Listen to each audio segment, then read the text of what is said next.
Alrighty. I'd like to thank everybody for joining me today. My name is John Laffey. I am the ISO 27001 Program Manager for Perry Johnson.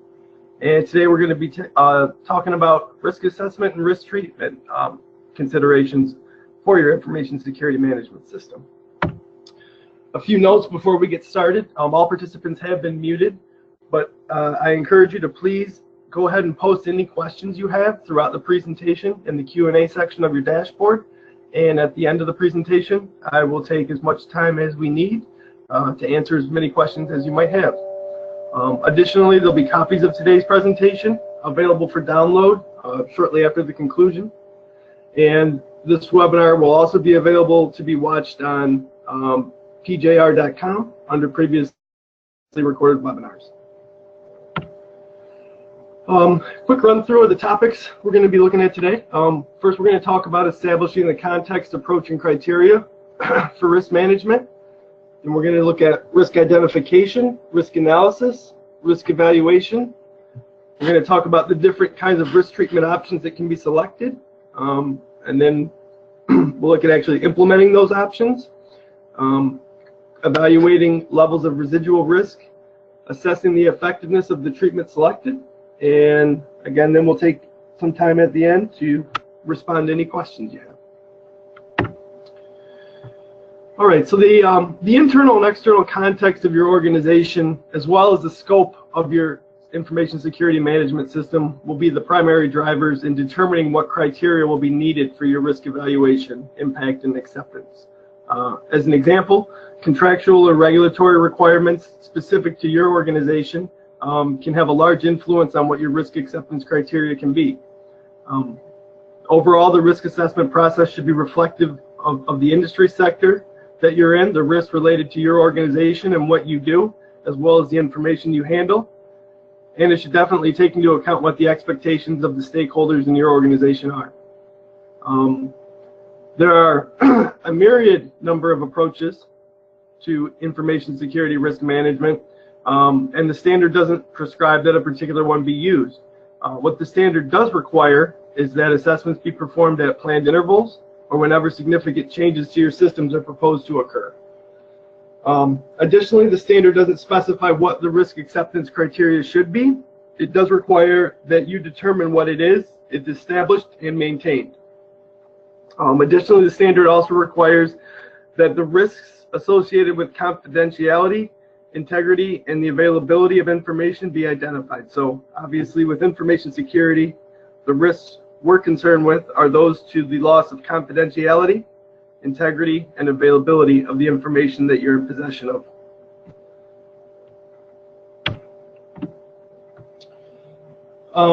Risk identification. So the standard requires, again, that those risks be identified within the scope of the ISMS. At first blush, this can certainly seem like an overwhelming task, especially when you don't have a formal approach that you plan to use for guiding the process. Again, the standard doesn't require that any specific approach be used, but I thought for the purposes of this presentation, I'll just kind of run through a commonly used method for hopefully giving you some assistance with the task. But this is not in any way implying that this is the most effective method, or should necessarily be the method that you choose for your organization when going about this. The first step is in this proposed method would be to identify the assets that are within the scope of your system, keeping in mind that assets are not just hardware and software, but anything of value to the organization. So for this example, we'll assume that there are primary assets, which would be business processes and information, and supporting assets, which would be the underlying hardware, software, network, personnel, physical location, organizational structure, things of that nature. By identifying the primary assets that are in the scope of your ISMS, you can then more easily identify the supporting assets, which could potentially affect the confidentiality, integrity, and availability of the primary assets. So let's say that your organization handles PHI, personal health information, and that's what you want to protect. You would consider that your primary asset, and then you could go about the process of mapping out how you receive that information, what systems it lives on, who can access it, how it's stored, how it's transmitted, and by doing that you can have a better idea of the specific systems, people, software, network that needs to be included in your ISMS. Additionally, you want to identify an asset owner for each of those identified assets, and this should be the person most appropriate for being responsible and accountable for the asset. In many cases, the asset owner is going to be the best person suited to determine the asset's value to the organization. But it should be someone who has the authority and the expertise to be able to also identify risks associated with that asset. You're going to want to identify threats to the primary and supporting assets. Keep in mind that threats may be accidental or deliberate, and they could be of natural or human origin. To ensure a comprehensive list is created, as well as limit the magnitude of work, you could consider using generic threat types such as unauthorized access, physical damage, technical failure, etc. And then where specific individual threats of a certain type warrant explicit identification, ensure that you do so. Some factors that would influence if a specific threat be identified should include the criticality of the asset they are associated with, as well as the level of potential damage they could cause if realized. Also, when determining threats, please consider soliciting input from as many resources as you have available to you. For example, this could include asset owners, asset users, related staff members, legal departments, legal bodies, physical and informational security specialists, etc. The more complete threat listing you can generate, the more informed and protected you can be. So obviously you're going to be limited to protecting yourself against only those threats that you've identified. So the more comprehensive that list is, the greater level of assurance you can have that you've considered all potential threats and risks. After identifying those items, you're going to want to go ahead and take stock of any existing controls that are already in place or that are planned to be implemented. This step may simply be a review of existing documentation of implemented controls, if you've already done this, or if this is the initial iteration of the assessment, it may be more involved. It's going to require some more legwork to really understand what, if any, controls are in place already.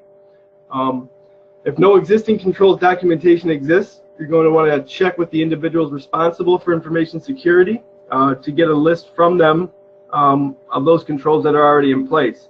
But the primary objective of this step is to avoid wasting time and redundant work by duplicating controls that may already be in place. And after completing this step, you should have a list of all currently implemented controls or those that are planned to be implemented, as well as their status. Next, you're going to want to identify vulnerabilities related to your identified assets. Vulnerabilities are weaknesses associated with assets or controls that can be exploited by one or more threats. Again, there are many resources that can be used to assist with identification of vulnerabilities, including lists of common threats and associated vulnerabilities, automated vulnerability scanners, you can have penetration testing performed, code review, etc. After performing this step, you should have a list of vulnerabilities in relation to your own assets, threats, and existing controls. And the standard does require that a risk owner is identified for all risks, and those owners need to have the accountability and authority to manage their identified risks. Going back to having asset owners, in many cases the asset owner and the risk owner may be the same person, but they do not necessarily have to be the same person. In summary, the goal and the objective of the identification process is to have a complete list of your assets along with the associated threats and vulnerabilities, and a listing of your existing and planned controls as well as their implementation status.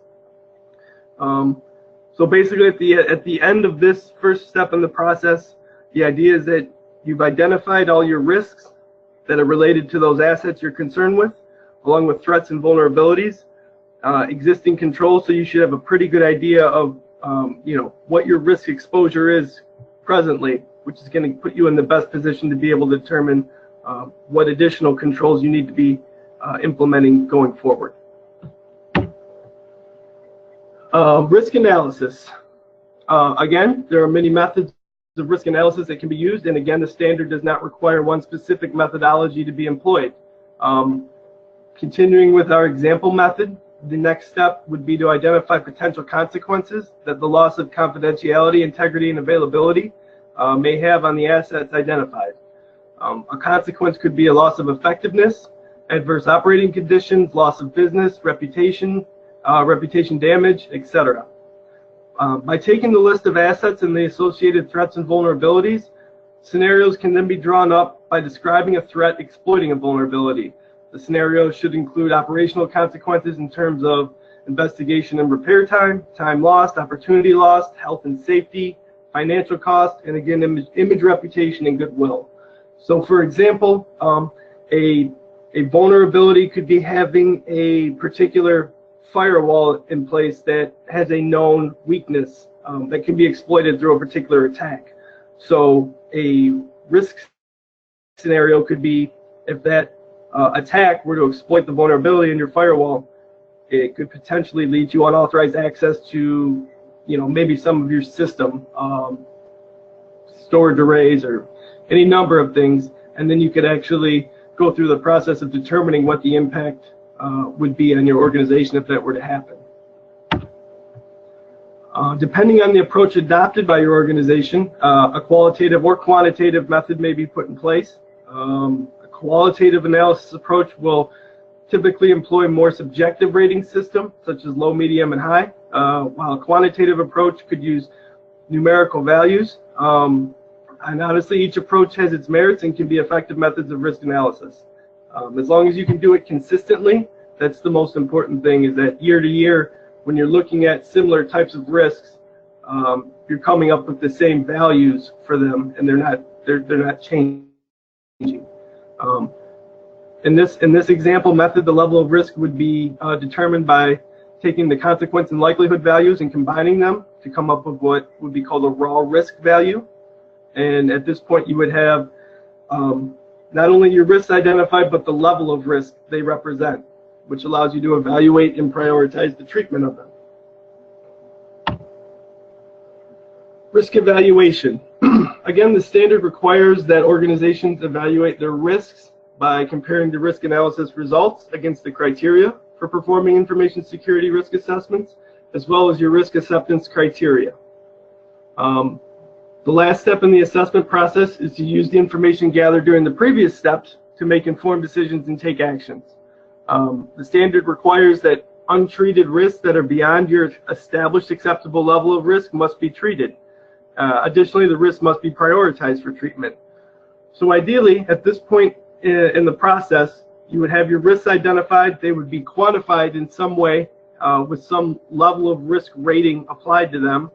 You have already established what your acceptable level of risk is, so you can quite simply look at the identified risks, what their values are, and see if they exceed your acceptable level of risk. Wherever they do exceed that, you're going to need to go through the process of determining how to treat them, and you're also going to want to prioritize which risks are going to be treated first, because obviously it's not a perfect world where all risks can be treated simultaneously. There's constraints on resources, finances, whatever the case may be. So you want to make sure your most critical risks are the ones that are being treated first. Additional considerations besides your established acceptable level of risk that you may use to prioritize how you're going to treat them could include the importance or criticality of the asset the risk is associated with, the degree of risk or the degree of confidence in the risk assessment process, as well as any contractual, legal, and regulatory requirements that may apply to any of those information assets that risks have been identified for. All right, risk treatment options. So broadly speaking, there are 4 options typically available to treat a risk. There's avoidance, which is to just completely not take on the risk by avoiding the actions that cause it. There's mitigation, so that would be to take actions that reduce the risk by either reducing the likelihood, the consequence, or both. There's risk transference, where you can transfer or share some or all of the risk to a third party. And then there's acceptance, You can choose to take on the risk as it currently stands. And this is a common option if the evaluated level of risk is at or below the acceptable level of risk that you've determined. These four options are not mutually exclusive, and it's very common to see a risk be reduced to an acceptable level, at which point it is accepted by the organization. So, you know, realistically, very seldomly can you ever reduce a risk to the point where it no longer exists. So most of the time, the approach to be taken is to mitigate the risk to an acceptable level and then accept it at that point. In terms of information security related risks and the requirements of the standard, the primary method of treatment will be the implementation or modification of controls. The standard does require that you reference the controls in Annex A, which is part of ISO 27001. It's kind of a comprehensive listing of information security controls across a broad spectrum, everything from physical security to you know, things like having doors locked and you know, redundant power, all the way to how you go about provisioning new user accounts and having a formal process in place, ensuring that antivirus is on all your machines, doing vulnerability scan, patching.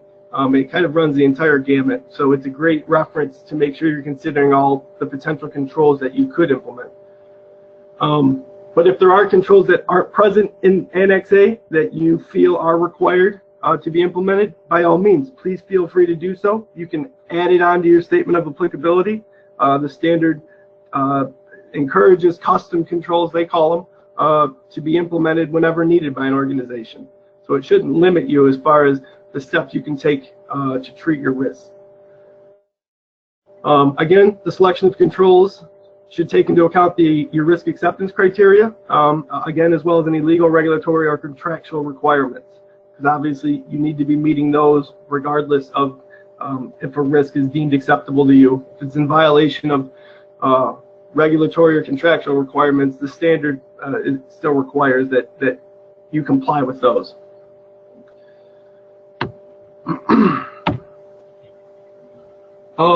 In addition to financial constraints, the following factors should be taken into consideration when selecting controls.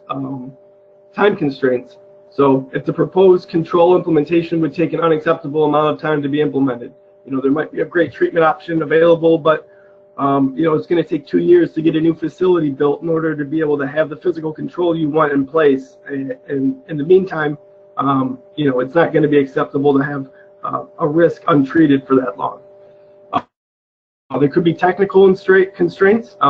Example given, the proposed control would impact the performance of key systems, making them ineffective for business purposes. Could be operational constraints, such as a proposed control requiring additional oversight and management that cannot be supported. Could be a legal constraint. An existing regulation requires data of a certain type to be encrypted in a particular manner. So, you know, obviously considering all of these factors when selecting controls will put you in the best position to have an attainable risk treatment plan. Residual risk. So after we've gone through, we've identified our risks, we've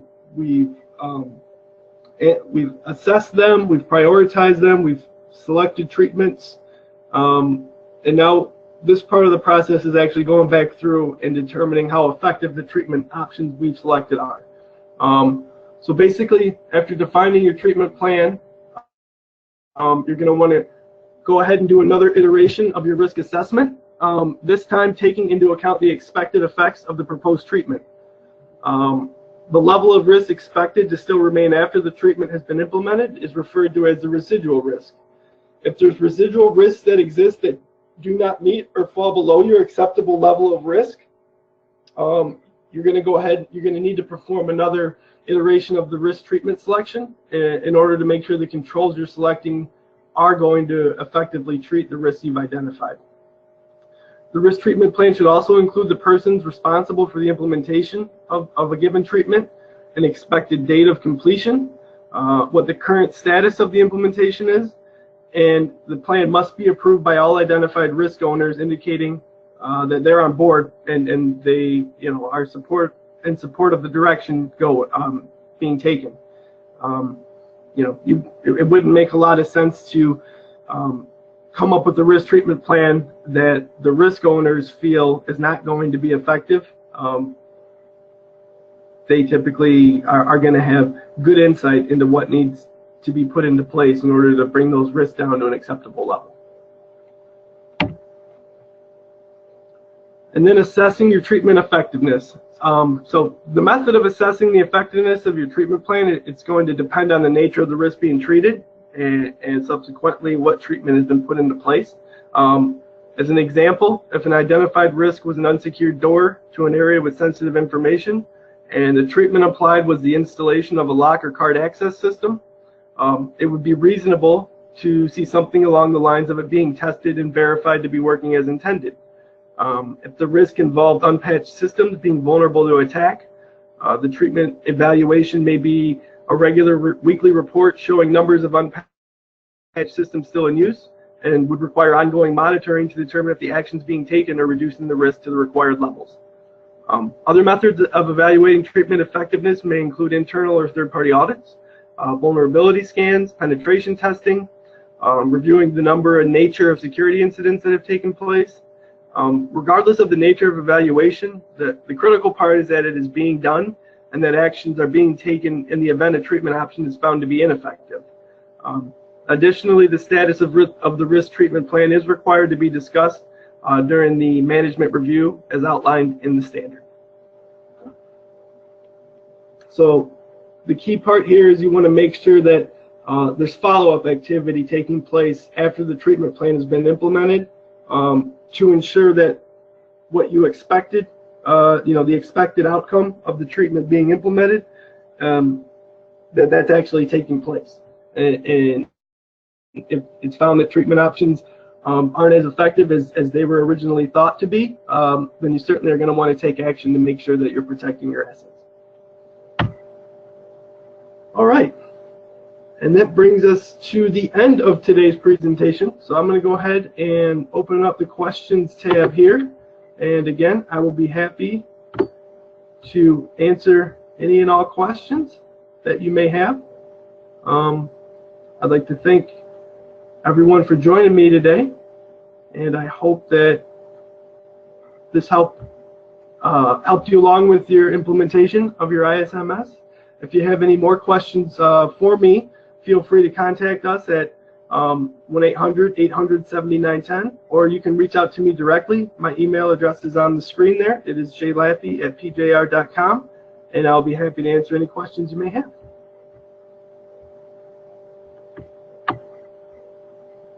So I'm going to just hang out here for a bit and see if any questions roll in. Otherwise, thanks again for coming. I appreciate the time.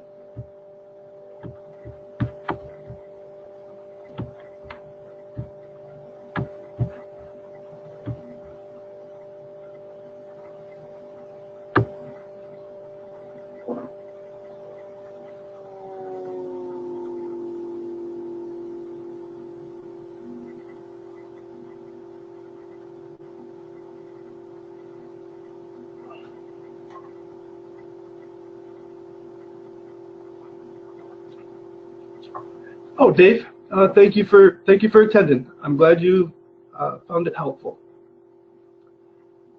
Eric asked if the presentation will be available on the PJR website. Eric, yes, it will. I would say by tomorrow at the latest, but maybe even later this afternoon. If you go to our website, you can go under the link previously recorded webinars, and it will be available there. Additionally, the slide deck will be available for download as well. No problem, Eric. Thanks for joining.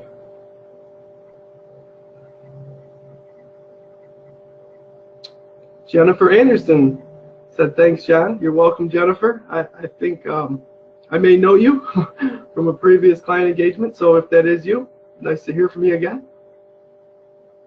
If not, sorry for the confusion. I'm sure Jennifer Anderson's a common name.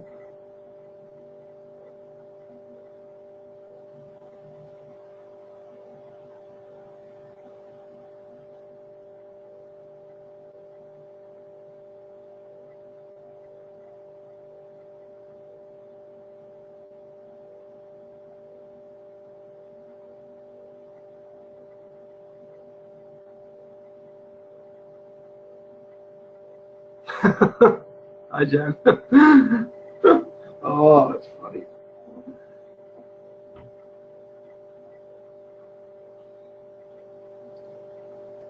See you, Jen. Good to hear from you again.